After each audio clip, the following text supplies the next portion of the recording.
যে কোনো ব্যবসায়ী হচ্ছে ধৈর্যের ব্যাপার। তো আমি নিজেকে সময় দিয়েছি। আমি এই বিজনেসে 1 বছর সময় দিই।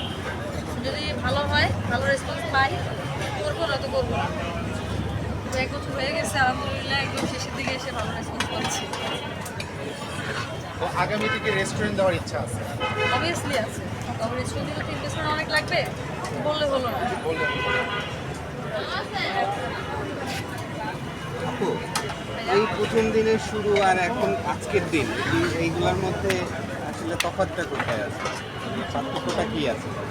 প্রথম দিকে শুরুর দিকে কম হাঁস যেত, আমরা স্বপ্ন দেখতাম তবে আমাদের 10টা হাঁস যাবে।